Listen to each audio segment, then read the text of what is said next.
When Jesus spoke to the disciples, he always seemed to speak to them in parables, which was a heavenly truth explained with an earthly example. He spoke to them about a woman who hid leaven in 3 measures of meal until the whole was leavened. Well, leavening has the ability to be able to make bread rise, but when he's speaking it as a parable to talk about this leaven, what it meant was, Jesus said, beware of the leaven of the Pharisees, or the corruption or the doctrinal beliefs that the Pharisees and Sadducees had that made you of non-effect.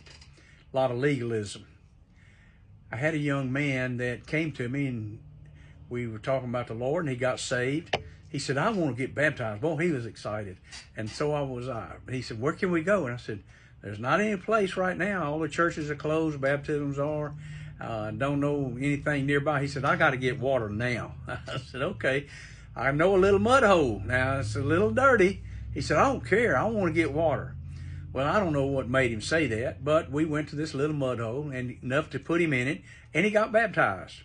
Well, I then spoke to him about how to be filled with the Holy Ghost, and he spoke in other tongues, and he seemed to be doing great. Now, he went to another church, went to an apostolic church, and they handed out a questionnaire and something he had to sign and vow to.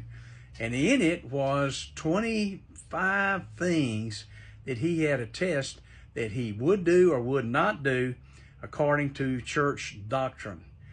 And it had a lot of legalism. I will not drink, I will not smoke, I will not dip, I will not chew, I will not run around with women who do. Well, it seems like that's okay if you think about it. Why wouldn't I sign that? Well, number one is legalism. It takes away your free agent to be able to do something, and you vow to it. Vow to sit in a certain place, tithe a certain amount of money. I mean, it was bad, bad, bad. So he asked me, he said, what should I do? I said, well, here's what I'm going to tell you. I wouldn't sign it. I would run and not walk out of that church and leave that thing before you get corrupted. He said, oh. I said, I'm just saying, that's just up to you. So he did, and guess what? Later on, he got into the ministry, and he's pastoring a church today. He's doing very well. So I'm excited about that. He was totally beware of the leaven of the Pharisees, and he doesn't teach legalism in his church. So I want to encourage you, saints, if you get into a place when they want you to keep certain holidays and keep certain religious ceremonies, and they want you to keep the law, and they want you to sign a document that says you will do this or that, and you're supposed to bow to it, get out of it. Run, don't walk. God bless you guys, and go in peace. Love you. Bye.